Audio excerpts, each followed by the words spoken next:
Have you been thinking about your cash flow? I know it's COVID-19, so many people don't have jobs, but we're looking at the economy. And we're talking about how we can have positive cash flow. How do you save money to make sure you have money in the long run? Yes, at the end of the day, this pandemic will end. Just like it has in all of our history, pandemics end. You want to end up with some money in the bank still and not struggling.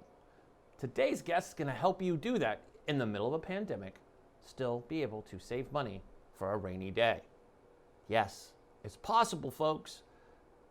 All bad things do end up coming to an end, and sunshine and rainbows will fly again. I promise you, it will happen.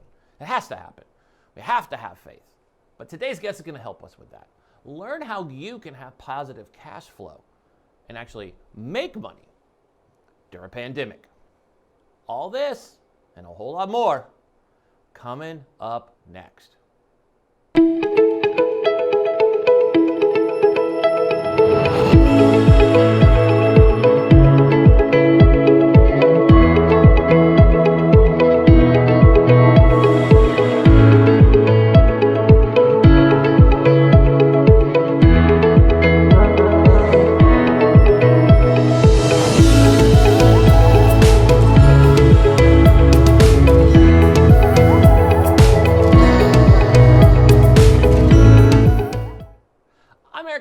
And this is To The Point. We're excited. It's another Women Wednesday, and we have a fabulous returning guest back to talk about cash flow and about how you can make money during COVID-19 or just at any time in life, but now exactly during COVID-19. As we now go into almost fall is right around the corner. We've survived summer. We stayed in the longest March of our lives and have moved through, and we're struggling with the pandemic. We have election 2020, but money still makes the world go round.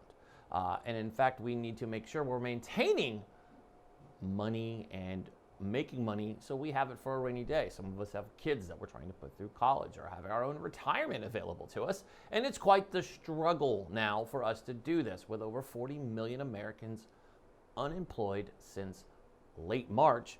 We're seeing things that we've never seen before, and it's a concern.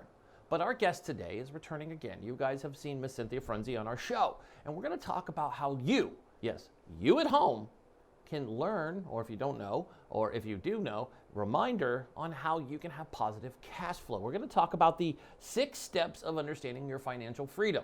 Yes, we're going to talk about financial freedom in the middle of a pandemic because, yes, folks, it's possible. We've had amazing entrepreneurs on our show to tell you how and why it's possible. And again, we have another one here on our Women Wednesday, another amazing female entrepreneur to show you how you can get the 6 steps towards financial freedom.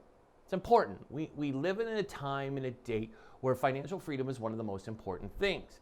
Like I always have said since, I don't know, when I was poor, I said it, and I still am, but, you know, I'm a billionaire without the billion. Yee, I'm a thousandaire.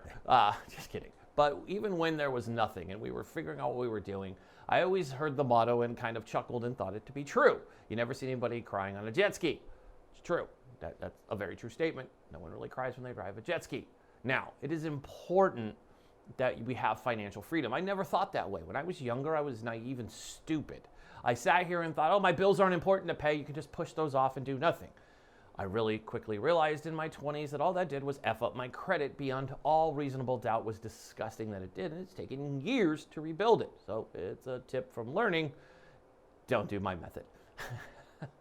But at the same time, you have to be able to just, kind of move along and understand your financial freedom and figure out how you can maintain making money, no matter what time, whether it is the '08 recession or the pandemic of 2020.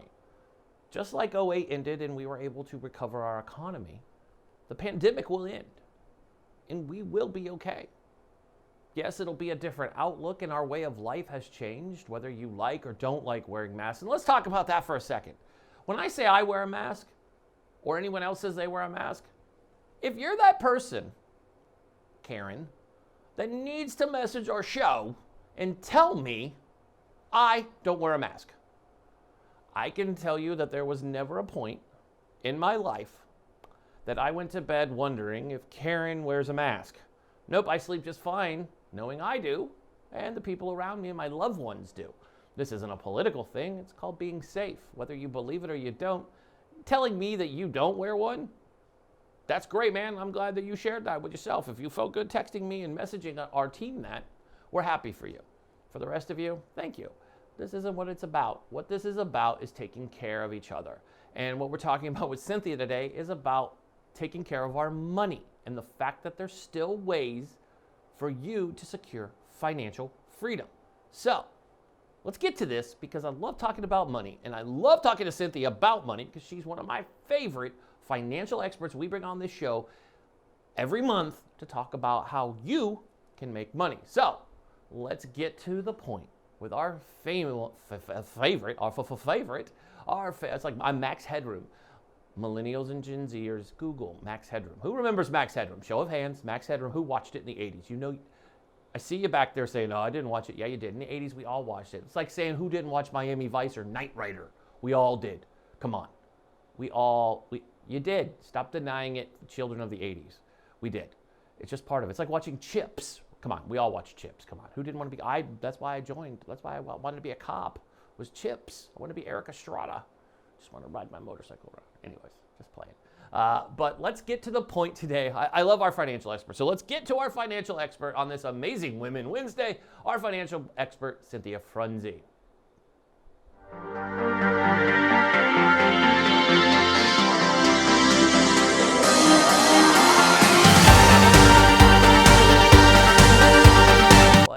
Welcome to the show, Cynthia. How are you doing today? I am fantastic, Eric. How are you? I'm awesome. It's always good when you're on the show talking about one of my favorite things, saving money and how to make money. I think that's I think all of us should want to do that. And I know it's weird. People cringe when you talk about saving money and making money in the middle of a pandemic.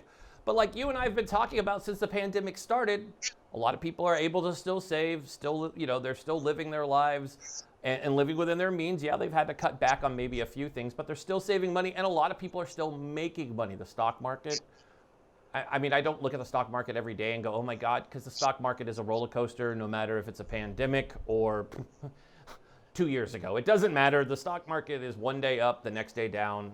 I don't lose sleep over it. And I think most Americans, and I don't know if you agree with me, but don't you think most Americans just kind of go, it's a stock market? I mean, not a lot of people play it, so.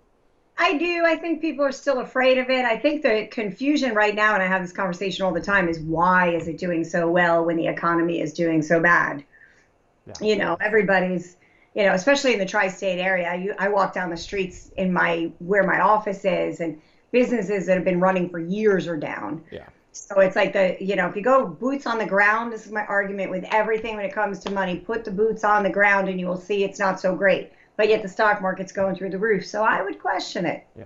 I mean, and it's interesting you bring that up, because what we could talk about, Yelp recently had their release come out. They said 60% of businesses on Yelp have closed permanently. So when you're talking about going down Main Street, very true statement, very shocking, very scary as the world that we're in. And I know it's fun, and our listeners are probably like, oh great, they're going to talk about making money when 40 million people don't have jobs. And Eric just quoted this Yelp review that everyone's been talking about. True. Still hope. Yes, there's always hope. You have to have hope. That's part of the game, right? Is keeping hope alive, as they like to say. We don't have a reason not to have hope alive, so we need to keep hope alive and stop trying to. I think everybody wants to say the sky is falling, and it's not. So that's a big. I think that's our biggest concern as we go through. So let's talk about it. It is August, and August means a lot of things. It's probably the busiest time for traveling. If July wasn't, people are starting vacations. I see people on vacations. I just came back from one. I know I'm not alone. I have a lot of friends that are even staying in the States going on vacation. I mean, Florida, people are still, Disney's open. That causes a lot. That's money. People want to travel, get out of their house, because school's returning. If you're lucky enough to live in some states that your children actually get to leave their home to go to school, you are lucky. I say that as a parent of two that I happily will send with a mask to school any day of the week. Just please open the schools. So how do people save money to be able to do these vacations? Even if it's just a 3-day weekend out to the Catskills, out to, the beach, wherever you want to go, hop in your car, drive to Florida, just hop to the ocean. We all want to do it. It's hot. Summer. We don't want to take away from that. We've been in our homes for a long time, trying to abide by this quarantine. How do people save money for a vacation? And is it rational to do? I've said it 100 times. I'll say it for the rest of my life. Budget, budget, budget, budget. If we, like you and I have spoke, I fill my gas tank every other week. I used to fill my gas tank once a week minimum, if not twice a week. Right there is saving. What are you doing with it? Yeah. We buy more groceries, but we're not out to eat as much, especially in places where we only can do outdoor dining and then it rains, and so many restaurants are closing. We are not, some people are Amazon junkies and they're getting packages delivered every single day, but they were doing it pre-pandemic as well. That hasn't changed. So it's not a matter of we don't have more money. It's a matter of we need to go find this money. And like every other vacation, every other year, just put a budget for it. Put a budget for it. And now the vacations are less money because we don't need airfare, so we can drive. You can take an airfare vacation. People are flying, but a lot of people are road tripping, or camping. One of my girlfriends just went away for a month, packed the car, drove across country. She was from here to California with tents in the bag. And then she got to come back yesterday with no power in her house for the last 3 days. So she's like, I haven't showered in a month, basically, and now I have no power. But there's so many ways to get creative. I've said it again 100 times. It's not a lack of resources, it's a lack of resourcefulness. But getting on this budget. How are you going to take a vacation? You're going to budget. Just like you plan where you're going, what you're doing, what you're bringing, who you're bringing, you're going to plan how you're going to get there financially. Yeah. I like that you said that, because I think another thing to add to this is a lot of places, if you're going to travel, even throughout the states, they're offering great deals right now because they want your business and they're giving things away. Our family just traveled internationally to Mexico. I could tell you we got more deals at the resort we stayed at than we ever had. When we just went a year ago, it was well less than anything I ever thought we would be paying, and we were treated like gold. So traveling, I love the cross-country idea. I've had a couple friends do that, and they they camped along the way at the beautiful, parks we have, state parks, federal parks that we have across the country, the National Park Service. Beautiful places to go up and down the coast. On both coasts, we're lucky enough, and I guess the folks in the middle have things to do. They go to lakes and things like that. Sorry, Midwest people. I know Texas, they find things to do, but I'm totally mean to the Midwest all the time. I'm like, I don't even respect their time zones. I'm like, look, the East Coast time and the West Coast time is when this show airs. Go there. But I think that's something to remember if you're going to travel. But let's add in the next thing. So we're talking about traveling. And then let's add in that next expense for those parents that are out there is back to school. Yeah. That's a huge expense. I guess you're saving money this year because a lot of schools are not opening with students in session. So you're not having to go buy that outfit for their first outfit of the day. You don't really need to go get crayons, markers, glue sticks, all that stuff because you're sitting in your house on your computer. But back to school. Some people are going back to school. So on normal, you're saving for that. So how do people, again, this comes down to, how do you prioritize what is your budget, what's a necessity? And how do you do that? Well, normally, you have school-age kids. Eventually, your kids will go back to school. This is for sure going to happen. I hate to say it, but I believe sometime after November, and what's scary, not only just one person said it, but even Dr. Fauci got and testified that he believes, which scares me, he said he believes in November, everything will be better and will be more business as usual and people can start going places, yes, still wearing the mask, but being able to go back. I have to, please, if we go there, it's going to go.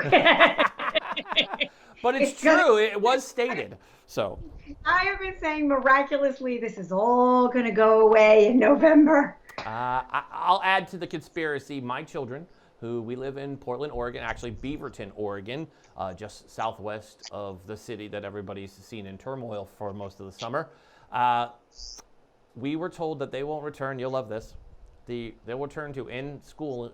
They're scheduling it for November 13th, Oh my God. We're going to turn this from finance to a whole other topic. It's just those things that just make me go. But it's something that we have as a line item. And I bring it up only about back to school because it's something as a family we sat down as a line item. And mind you, both of our children are teenagers. So it's one boy, one girl, 13 and 16. It's different, right? Outfit of the day is important, but you don't need all the glue sticks and all that stuff when they're at that age. They're like, dude, we don't even know if they'll show up with it. We're just hope you have a pin.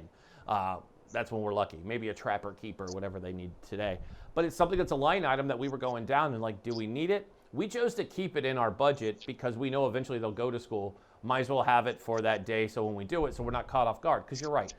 In October, you're not thinking about back to school. You're thinking about, even in September, you're not thinking about back to school. You're thinking about that next thing that comes up in our schedule. That's right, folks. I'm going to say it here first in August.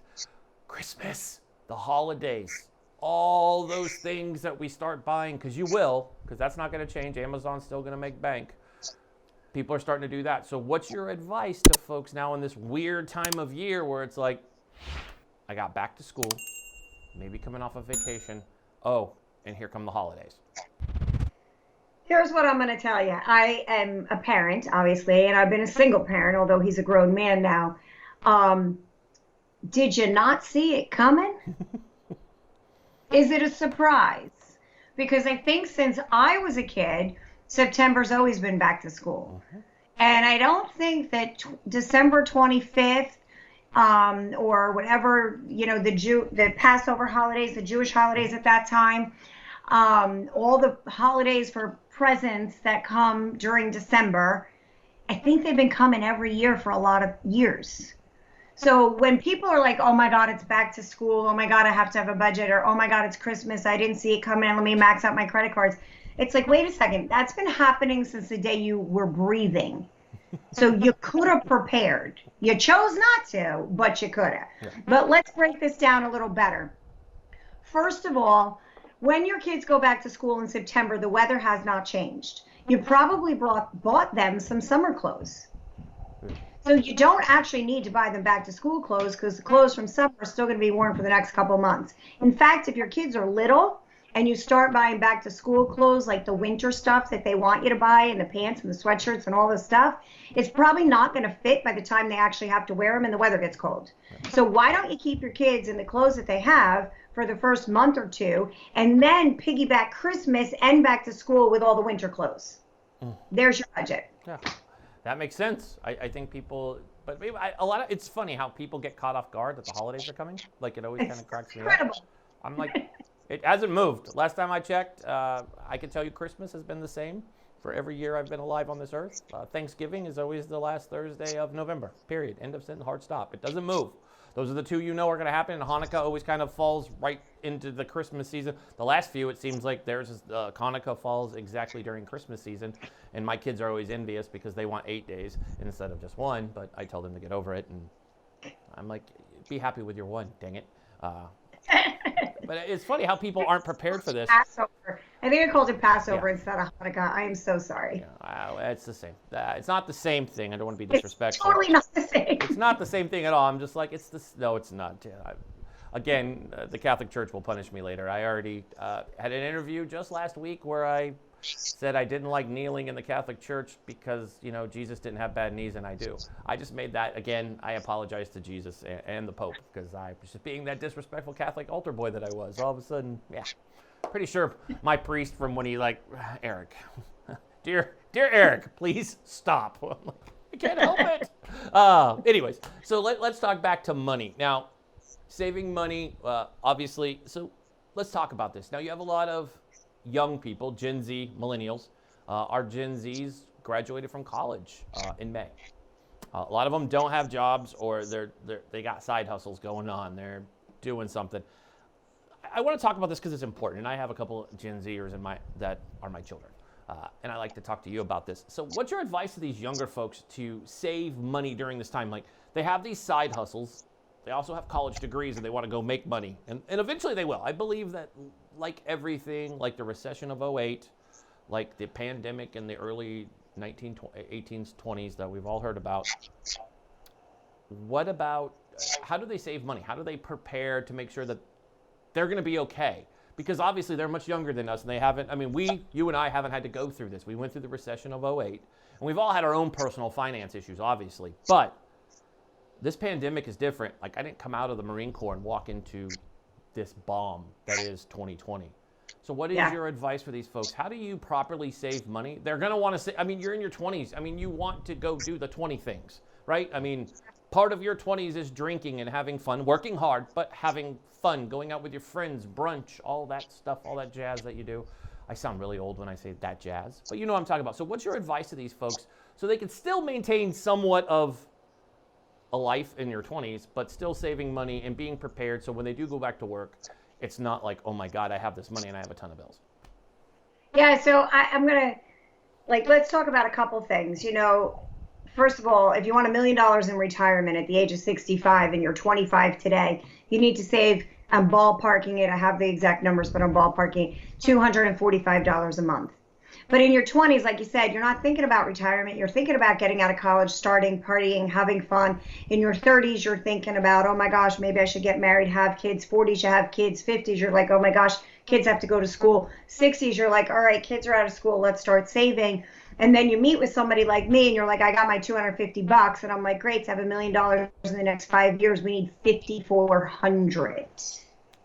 So if you realize, I think the first thing that 20-somethings need to understand is how scary their future is going to be if they don't start. Yeah. Because the thought of saving for your future is not something you want to do.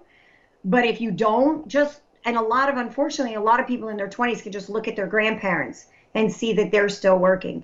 So the way I would start is if you have a side hustle, you have a part-time job, every single paycheck, just take 10%. Because here's the cool thing. Right now, you don't have a house to pay for, a car to pay for, kids to pay for. You don't have all the overhead and expenses. Maybe you got a car. But oftentimes, I meet people in their 30s, they're still on their parents' cell phone bill. So you're really only responsible for maybe your car payment, maybe not even car insurance, and gas in the car. So while the load is light, take 10%, because when it gets heavier, you might not be able to, number one. And number two, the average American saves less than 10%. They recommend, the infamous they that give us advice, say to use 10%, but often that 10% isn't even going to be enough. So spending is a habit, so is saving. So if you can do 10% now, I promise you're not going to miss it. You make $800 this week, save 80. You make $500 this week, save 50. Put it in an account that you can't touch. It's a great time to start investments that grow totally tax-free. Be careful. If you don't know what those are, we'll talk offline. But totally tax-free, that's where you want to put the money. And there's many ways to do that. Then you want money in a bank account. So find a high yield savings account. These are things. Take that money and start spreading it out. And if you have a huge amount of student loans, take 10% for saving and 10% for your student loans.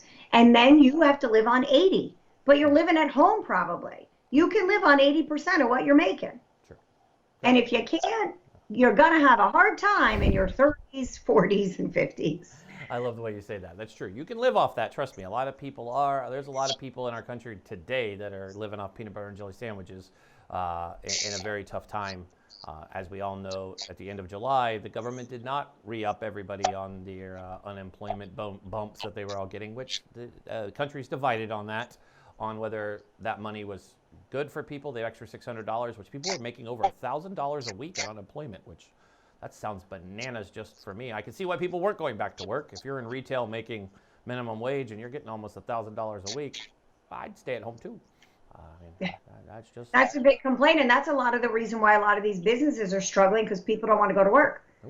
Right, I can't tell you how many contractors I know, and in the construction industry, plumbers and this, they can't keep up. They're losing clients because they're like, my guys don't want to come to work. They're making more money on unemployment. Oh yeah, it's so true, and it's scary when you think about it. That's how people are just have that mentality. I know there's a lot of restaurants, even here in the Pacific Northwest. We had an interview about 2 months ago. It was an article that was based in the Wall Street Journal where the owner of 26 restaurants here in the Pacific Northwest said he was not going to be able to open his good restaurants until at least late August because his employees weren't going to come off unemployment, which is crazy. That unemployment shouldn't be a reward, and you shouldn't bank on that. I always tell people, why are you banking on something that's technically going to go away? You should go back to work. Work is where it's at. You can start your 401k. You can get savings. It's out there. It's frustrating. I get it. Sacrificing, going back and living with your parents is something nobody wants to do, but do it. I mean, I have 2 kids. They don't live with us, but, you know, I offer as much as I can. I'm like, oh, you listen to music? Why are you paying for a Spotify account? Why? I have a family account. I'll put you on it. I'll swing that $14.99. You probably need it because you could buy a lot for $14.99 when you buy yourself in your house. You can get top ramen. I remember eating top ramen when I was in my 20s. It's okay. I mean, top ramen and an artichoke, man, that was a meal right there. Macaroni and cheese with broccoli and chicken nuggets. My kid grew up on it. Oh, hell yeah. I mean, mac and cheese is like the go-to, right? I'm a 22-year-old mom, believe you me. My kid lived on. He'll tell you this day. Oh, I ate chicken nuggets and macaroni and cheese. I'm like, you're not dead. Yeah, no, you're not. You know, you will survive. And I think that's what people need to remember during these tough times. You know, we're sitting here, we're talking about making money, saving money. I do want to talk about investments because we've talked to a number of folks who talk about investing. And now is the time. Stock market, we have talked about that. And I think there is a good time. I think if you do have the money, funny enough, I think we talked about this the last time you were on. But when we went to go get our new car, I asked the dealer, how has it been, right? I think that's a question we all ask our car dealers. How's it been? You know, this crazy pandemic. He's like, we've never been busier. And I'm like, wow, why do you think that is? And he's like, because the government gave couples, people who qualify for it, that were below, $75,000 each or something crazy like that. If you weren't above that, you got $1,200 each as a couple, so for $2,400.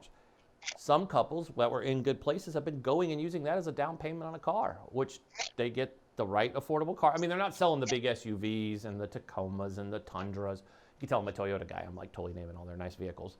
But like the Corollas and the Priuses, that $2,400, if you've done it right, is a good down payment on a car that's taking away at a $16,000, $15,000 or even a used car. I mean, we walked the lot and I remember looking, there were cars cheaper than I mean, there's a car there I think we almost bought for my daughter and it was like $4,000. Like I was like, holy crap, 4,000. And it was like a good car, 35,000 miles, like 4 years old. I was like, crap, we're giving cars away. But this is what people are doing. So it's good. What do you think is causing the good and bad in the economy? Why do some people have money? I mean, people are still making money. What is this caused by savings, or they just happen to be in the right profession? Or I mean, explain that to me, because it kind of, my brain is like, people are still spending a lot of money. You're not seeing money. I mean, there is a downside to it. There is money being spent, just not where it's normally spent. I mean, Amazon's still cleaning up, but yeah, on other sides, they're not. How do you explain that in the money world? Listen, in 2008, when the market crashed, there were billionaires that were made. Yeah. Literally billionaires that were made. People come into any crisis with 2 mindsets: woe is me, or let's take on the world and change stuff. Those are the only 2 things that are going to happen.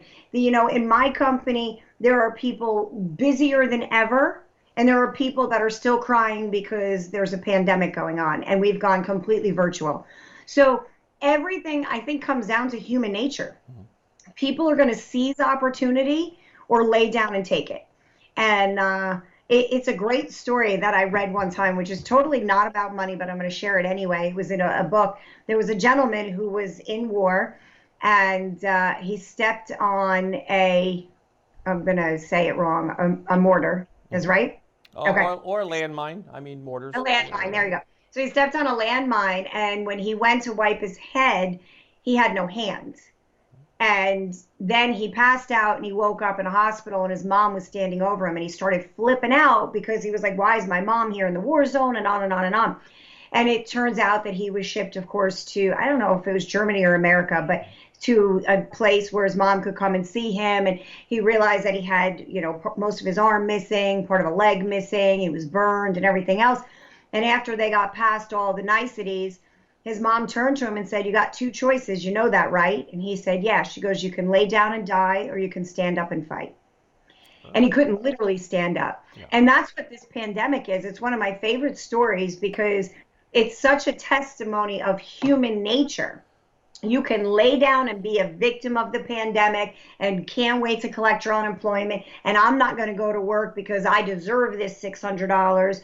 Or you can start creating your future on a daily basis. And that means I have one client, she was getting the $600. She was still working when she could. And she saved all $600. She goes, I didn't have it before. I'm not going to have it after. And she banked the entire thing, and we're working on her buying a house. Ooh, because she did something smart. She goes, if they're going to give it to me, I'm going to take it, but I don't need to spend it. Sure. And that's the difference between somebody who's going to go after what they want in life and realize that nothing's handed to them versus somebody who's just going to lay down and die. Yeah. And I love that you tell that story, because earlier this week on Monday, our guest on, it's great because most of this week on To The Point, we have awesome just female entrepreneurs and leaders of industry. Most of our shows this week are awesome women. And we had the amazing Jazz Booth on our show. She is an Army veteran, and she runs Final Salute Inc., which helps get female veterans off the street, which is awesome. We have way too many homeless veterans, women veterans that are on there with their children that aren't protected, and we need to work on it. But she tells this story in her stand-up, when she's a professional speaker, not stand-up comedy. I hope you. She is funny, but this isn't funny. But she does this amazing thing, I've been present when she's done it. She gets on stage and she takes a pencil. And she breaks the pencil in half, and she asks everybody to start writing with the pencil. And she said, you may be broken, but you can still write. And I love that because it's so true. And she talked about that, and it's true. And she has another quote that I've always loved. I've known Jazz for a while now, and she always says, but did you die, right? And I think that's so true about a lot of people. You can either roll over and die, not really, please, no one watching, please don't roll over and die. We're not encouraging you to do that. But you can either quit, roll over and die, or you can press forward. And I think that's what separates the herd mentality of feeling sorry for yourself. And it's easy. It is easy to collect $1,000 a week in unemployment. Absolutely, it is. It's easier than looking for a job. I'll be the first one to tell you, I've been in those shoes looking for a job. I've been a single parent with my oldest daughter. I remember doing this, but I never had somebody giving me $1,000 a week to sit on my butt and then feel sorry for myself. No, get up and go get a job. And I think that's what we need to do, because that's how you're gonna be able to save money and get those nice things again and have the life you want. But I think before you go, we talked about this off air, and I want to talk about it with you because we're both parents. Yours are older than mine, but it doesn't matter. I mean, we're parents. I think I'm a couple of years older than you too, so it's justified. It's justified. It's good. It's okay. But you don't look it, so we'll go with that. See, look at the compliments around here on this show. Look how we take care of our guests on To The Point. I'm 31, so you have to be 35. So that's what we'll go with. That's it. I'm 35. I'm 31 too. We'll go with that. I was not born in 1975. I promise. My mother's probably like, shut up, Eric. But this mentality, and I see it with a lot of kids. It's like this, I don't want to work hard mentality, right? Or you either want to or you don't. It's like, or it's not just that. Let's talk about it. In your 20s, you have to work hard. We know this. But there's this thing going around. I don't know if it's social media. I don't know what causes it. But a lot of people are like, well, why do I have to work hard in my 20s? Because I see my parents, or I always hear the Elon Musk comparison. Well, look at Elon. I'm like, Elon's like in his 50s. Like Gary Vee is like in his late 40s, early 50s. Gary's not an infant anymore.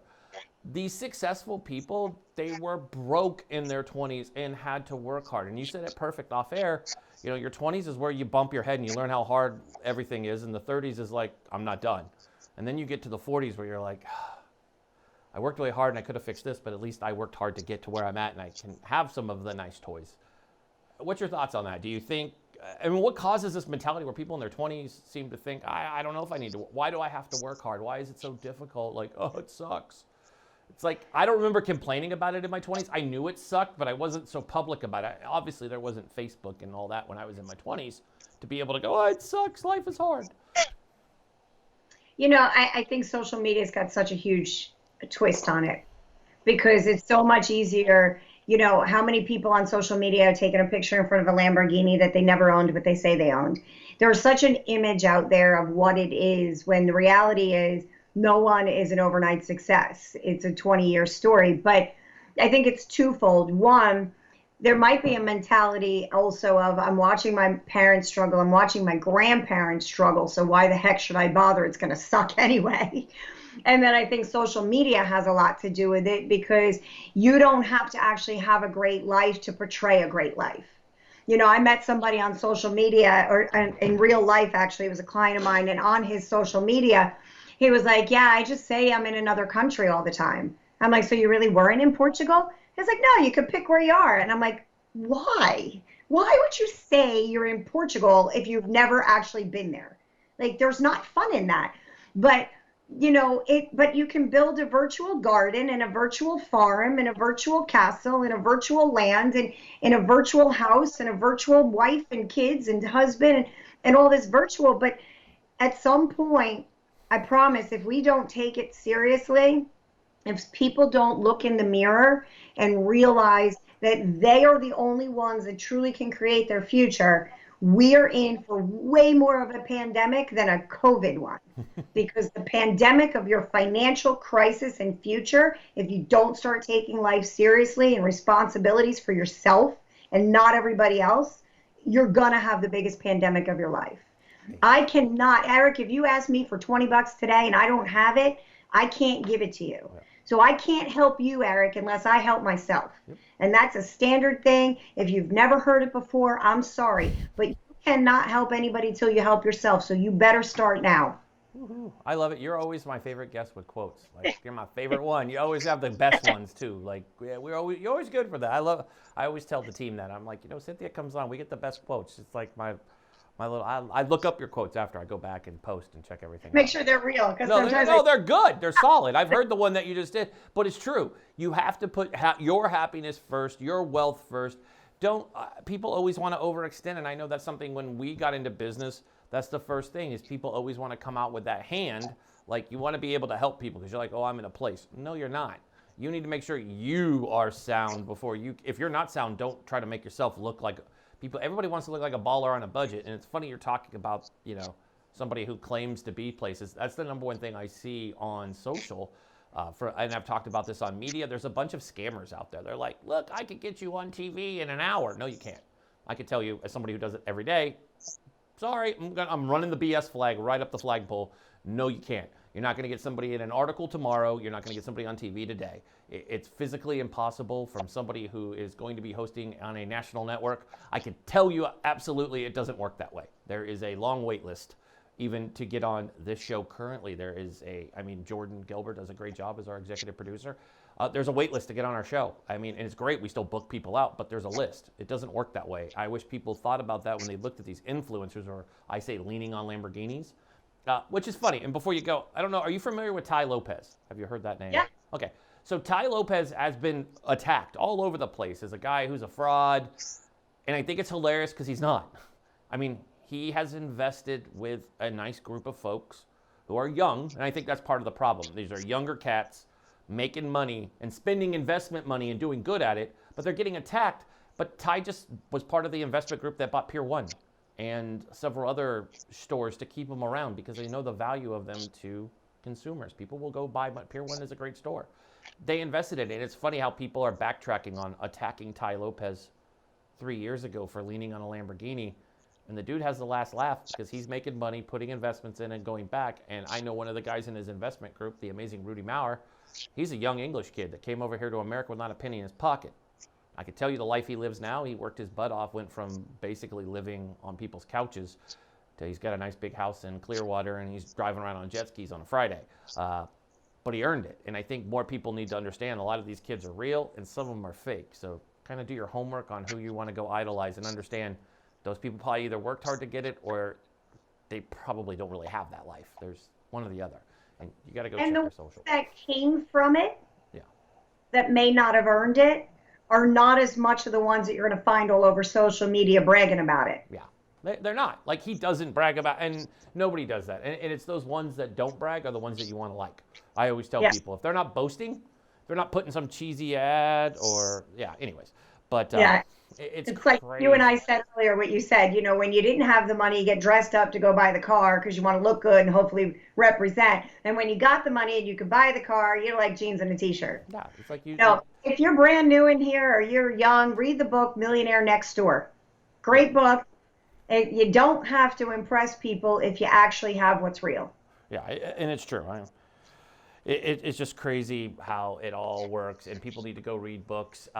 Cynthia, I want to thank you for taking the time again to join us today. Always insightful. We're able to cover a lot. We'll have you back on in a few short weeks, and it'll be on TV, which will be awesome. I can't wait. I'm so excited. Congratulations. Thank This you. is such news. We're so excited. I can tell you the team's excited.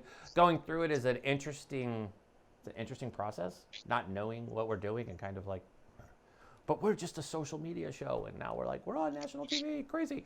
So having you back on, it'll be awesome, so you'll be able to catch you. We'll have you on again like you do. You at least come on once a month with us, so we'll have you back on in September, and we will get into holiday spending. I think people staying on a budget is wise, and maybe come up with some tips and tricks for them to do that and find wealth. But before you go, tell folks how they can come to you and get some help so they can learn how to manage their money and actually put to what we're doing and talking about and put it to use. So you can find me. My website's the best way to even schedule a time to talk at findyourmw.com. I have to remember my website, sorry. And Instagram and Facebook is the same, Find Your MW, and you can reach me there. So I look forward to chatting with anybody who has questions. Awesome. So I want to thank you again for joining us, and thank you. So we'll see you again soon, and everybody else will be right back after these messages.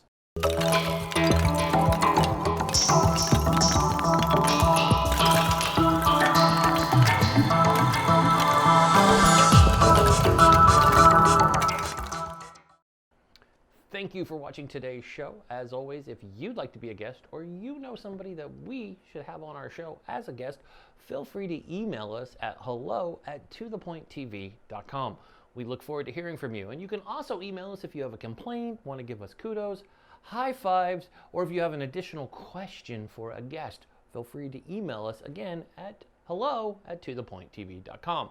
Our Twitter is up and running, and it's for social good, not yelling and screaming political or anything else crazy on our Twitter. So follow us on Twitter at tothepointtv, and we'll tweet back at you.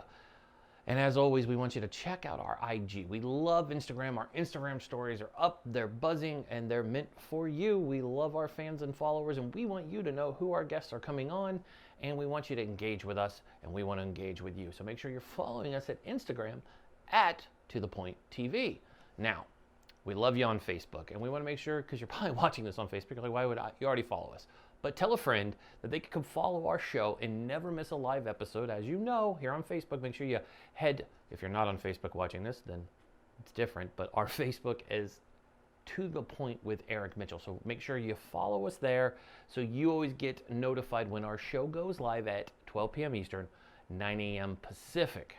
Now, for the folks over on YouTube. Now, YouTube, we love our YouTube, and our channel is growing, and we love you there.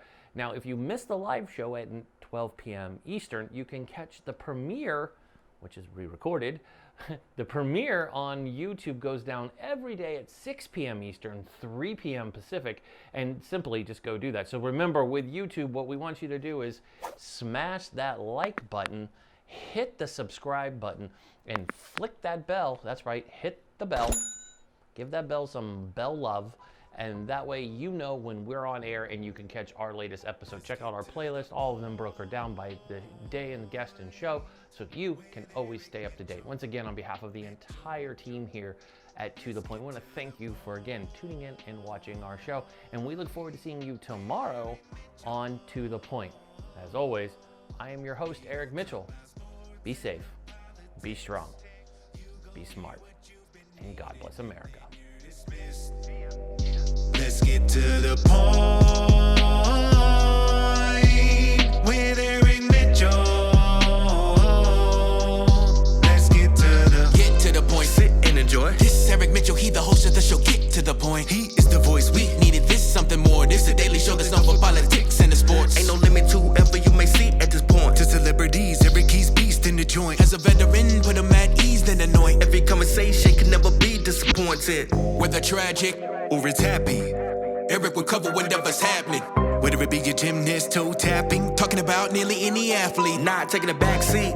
You're never gonna get it past T. Everybody running from it, it's a stampede. But he's on it like this man who took that knee. Mr. Mitchell's way too crafty.